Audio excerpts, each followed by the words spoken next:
Need to check the names list carefully before writing. Names to avoid: Ethan, Derek, Amber, Marcus, Cole, Ren, Pops, Preston, Nolan, Felix, Garrett, Sandra, Owen, Ray, Diane, Joan, Cal, Bree, Vince, Theo, Joel Hart, Lily, Derek, Lydia, Whitfield, Adrian, Clifford, Patricia, Noah, Harlan, Patrice, Spencer, Kurt, Trish, Brendan, Walter, Renata, Richard, Carter, Miles, Gwen, Brennan, Liam, Dane, Ross, Denise, Sylvie, Greg, Beverly. New names I'll use: Kieran, narrator, Jenna, sister, Holt, friend/Allie, Mara, girlfriend. Parents referred to as my father, my mother, my bon. I have cub. In him, Ik kan the him and him. Isa ga isum ga, na. Them ga nen, fudemen, dimma, dimme, adimma, dimma, dimmita, the gun, thibba, dibba. Ha ha. And you have a typhon. Cha have it ja. Cha affikoven fritter of lipt, e bevintrer in vound. Friend from pretfami de fits for aids, tu seman de p, kant hover de furk ow. Redal wadia promotic. Da. Shafrikam. Vebal giheb, dagwea. Havatavada. Tavada. Not the version my mother has been telling her church group, and not the version my father put in that group text he sent to every cousin we have. The real one. The one where I sat in a banquet hall, with 200 people around me, and realized I had been paying for a life I wasn't actually part of. But I need to start a few years back, because if I start at the wedding, you won't understand why I smiled when my father said what he said. You'll think I was weak. I wasn't. I was just finally ready. I grew up the oldest of two. My sister Jenna is 4 years younger than me, and from the time she was about 6, the rules in our house were different for each of us. Not subtly different. Openly, obviously, undeniably different. My father would come home from work and ask where Jenna was before he even put his keys down. He'd call out her name through the house, and when she came running, he'd lift her up and carry her to the kitchen like some kind of homecoming. I'd be sitting at the table doing homework 3 feet away. He'd glance at me, nod once, and that was it. I told myself that's just how dads are with daughters. I was 12. I believed it. By the time I was 17, I'd stopped trying to explain it to myself and started just accepting it. My father paid for Jenna's dance classes, her school trips, her new laptop when hers broke. When my laptop broke junior year, my mother handed me a list of neighbors who needed their lawns mowed. I mowed lawns for 6 weeks and bought a refurbished one off Craigslist. I didn't complain. I didn't know complaining was an option. College made it cleaner in a way. I got a partial scholarship to a state school 3 hours away, worked 2 part-time jobs, and covered the rest with loans.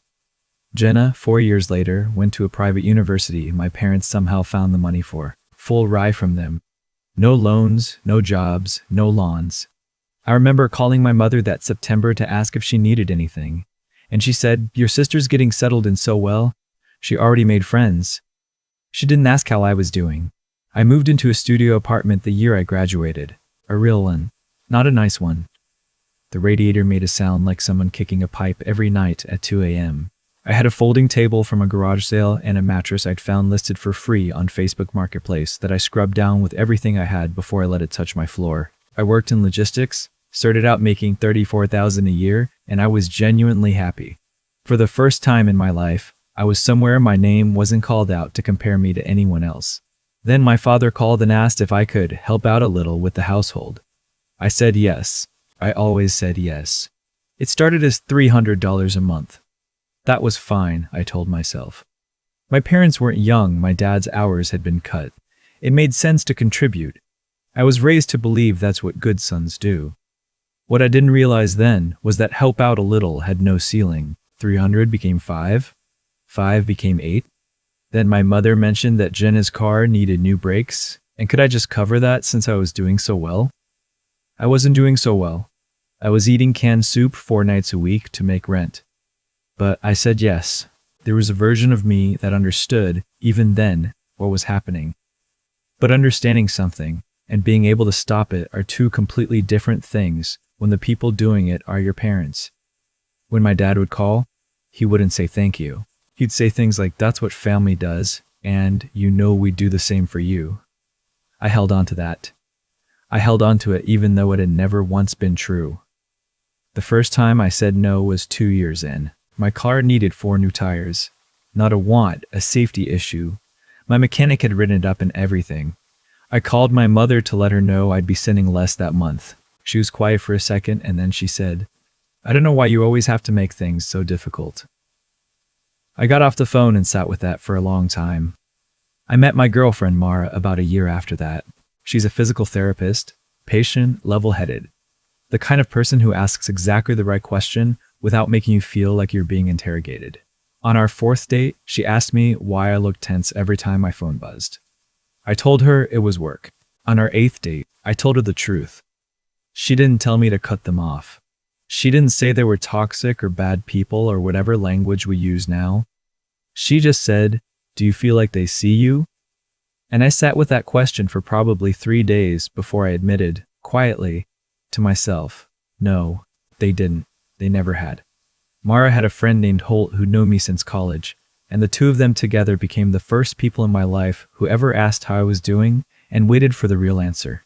Holt is the kind of guy who shows up with coffee when you're having a bad week and doesn't ask for credit for it. He's the one who, later, would sit next to me at a reception table and notice I'd been gone for 47 minutes. But I'm getting ahead of myself. Jenna got engaged when I was 28. Her fiancé seemed fine, quiet, a little dull, the kind of person who says, "sounds good" to everything. My parents loved him immediately, which told me something, though I couldn't say exactly what. The engagement party was at my parents' house. I drove 3 hours, brought wine, helped my mother set up the backyard. Jenna hugged me when she arrived and whispered, "Thank you for coming," like I was a guest and not her brother. The wedding planning started almost immediately. My mother called me in the 2nd week of October, 6 months before the date, and laid out the situation. Their savings were limited. Jenna had her heart set on a proper venue. The fiancé's family was contributing $20,000. They needed another 20 to make it work. "We were hoping you could cover the rest," my mother said. "You know how much this means to her." I was quiet for long enough that my mother said, "Kieran, are you there?" I was there. I was doing the math in my head. $20,000. My emergency fund. My car replacement money. The money I've been setting aside for 2 years. Because Mara and I had talked about eventually moving into a real apartment. Maybe even a down payment someday. I thought about all of that. And then I thought about the look on my father's face. The one time I told him I couldn't send money that month. And the week of silence that followed. And the message from Jenna saying, "Dad's really upset, you need to call him," even though I was the one working 60 hours. "Okay," I said. I transferred the money in November. Nobody said thank you. Not in November, not in December, not in the new year. My mother sent a text in January that said, "Venue is confirmed," with a champagne emoji. That was it. I was listed in the wedding program as Jenna's brother. Not a groomsman, not a reader, not in the ceremony at all. When I asked my mother about it, she said Jenna's fiancé had a lot of brothers and it would be too crowded up front. I nodded, like that made sense. The week of the wedding, I drove down and stayed at a Holiday Inn because my parents' house didn't have a room for me. Jenna and some bridesmaids were staying there. I paid for my own hotel. I picked up a floral arrangement my mother had forgotten at the florist. I helped carry tables into the venue Friday morning. I fixed a speaker wire that had come loose in the reception hall because the venue coordinator was panicking and I happened to know how. I sat at table 7 at the reception. Not the family table. Table 7, with 2 cousins I'd met maybe twice, and their spouses. Holt was at table 7 too, which is the only reason I didn't leave before dinner. The speeches started at 7. The fiancé's father went first, warm, funny, told a story about his son at 9 years old. My father went second. I want to describe my father for a second, because I think it matters. He's the kind of man who performs emotion in public better than he feels it privately. At my grandmother's funeral, he cried openly in the front pew and then, 2 hours later at the reception, didn't notice that I'd arrived because he was in the middle of a story about his golf handicap. He can be charming in front of a crowd. He can be Jeremy in front of a crowd. I had watched him be both my whole life while being neither of those things in our kitchen. So when he stood up with the microphone and started talking about Jenna, about how proud he was of the woman she'd become, how she'd always been the light of the family, how watching her walk down that aisle today was the greatest moment of his life. I clocked all of it. I watched him work the room. I watched people dab their eyes. And then he said, "I only wish her brother could give her the same kind of example she deserves." The room went quiet for half a second. Not long. People probably thought they'd misheard him, or that it was a setup for a joke. It wasn't a setup. He kept going. He said I'd always had trouble with priorities, that I'd never quite figured out what it means to show up for the people who matter. That he hopes someday I'd learn what Jenna already knows, that family comes first. 200 people. White tablecloths, a 5-tier cake, 20 feet behind him that I had paid for. I sat very still. Holt put his hand on my arm. I could feel Mara, 2 tables over. She'd been placed separately, another detail I'd only learned the day of. I could feel her watching me, even though I wasn't looking at her. My father raised his glass to Jenna and everyone toasted. I put down my glass without drinking. The MC moved on. Music started. My father sat down to applause. My mother caught my eye from the family table and gave me a small, tight smile. The kind that says, "Don't." I stood up, calmly, the way you stand up to go get another drink. I set my napkin on my chair. I walked to my father's table, crouched down beside his chair so we were at eye level, and I said, quietly enough that only he could hear me, "Every dollar in this room came from me. The venue, the flowers, the cake, the open bar. I want you to sit with that tonight." He started to say something. I stood up. I walked to Mara's table, touched her shoulder, said "I'll be outside," and left. I stood in the parking lot by myself for a while. The night was cold. I could hear the music change inside. Something with a beat now, people getting up to dance. I looked at my phone. Mara had texted, "I'm coming." She came out 2 minutes later with my jacket, which she'd gone back to table 7 to get. She didn't say anything, just handed it to me and stood next to me. "How are you doing?" she asked. "I'm okay," I said. And I meant it, which surprised me. We drove back to the Holiday Inn. We ordered room service and watched something bad on cable, and I slept better than I had in months. The next morning, my phone started going. My mother called 4 times before 8 a.m. My aunt called. 2 cousins texted. Jenna left a voicemail that started with, "I can't believe you left my wedding," which, for the record, I had not. I'd left the reception around 9. The wedding itself had been at 4. I'd been there for 5 hours, and I'd paid for all of it. My father sent a text at 9:17. It said, "You embarrassed this family." I read it. I put my phone face down on the nightstand. Mara was asleep next to me. The morning light was coming through the gap in the curtains. I could hear a lawnmower somewhere outside, which was funny because it was April and barely 50 degrees. I thought about the folding table in my first apartment. The mattress had scrubbed down. The canned soup. The 6 weeks of lawn mowing at 17, I thought about that's what family does, and how many years I'd carried that sentence around like it was a gift when it was really just a leash. I picked my phone back up. I opened my contacts. One by one, I moved my parents to the Do Not Disturb setting. Then Jenna. Then the aunt. Then the cousins who texted. I didn't block anyone. I'm not sure why. Maybe I wasn't ready to make it that permanent, or maybe I just didn't want the drama of them finding out. But I set things up so that none of their calls or messages would come through unless I went looking for them. Then I put the phone down again and went back to sleep. That was 11 months ago. I changed my number in June, not dramatically. I just switched carriers and got a new plan, and I didn't send the new number to anyone in my family. Holt has it, Mara obviously has it, 3 or 4 people from work. That's most of the list. Mara and I moved in together in August. A real apartment this time. 2nd floor, a small balcony, natural light in the morning. We have a proper couch and a kitchen table with chairs that match. She has a way of making spaces feel inhabited, lived in, warm. I come home and it smells like coffee and whatever she's cooking, and sometimes just clean air. And I stand in the doorway for a second before I do anything because I can't quite believe this is where I live. I've thought a lot about what my father said at that reception.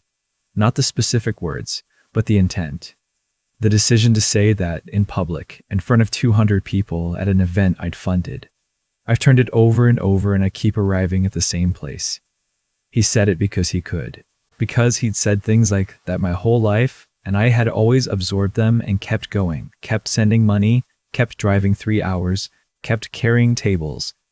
He had no reason to believe this time would be different. He was wrong about that.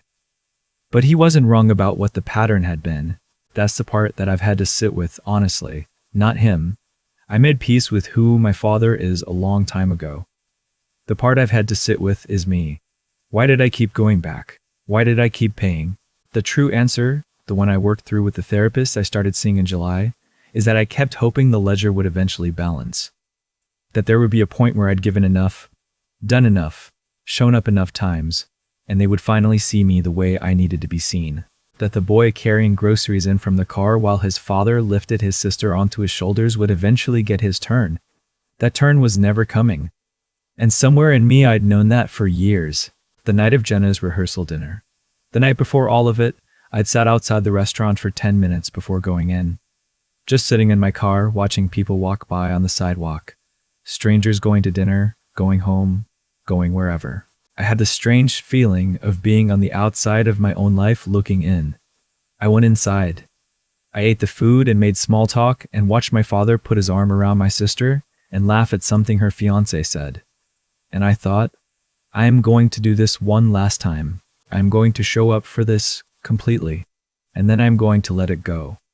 That's what the smile was when my father said what he said. Not weakness, not shock. I had already decided. He just didn't know it yet. I don't think about them much now. Not in the way I used to. Not that low-grade, constant hum of hoping and bracing and calculating. On Sunday mornings, Mara and I walk to a coffee place 3 blocks from our apartment, and we sit by the window for a long time. And sometimes we talk, and sometimes we don't. And it's the most ordinary thing in the world. And I can't explain why it took me until 31 to have it. Holt came over last month.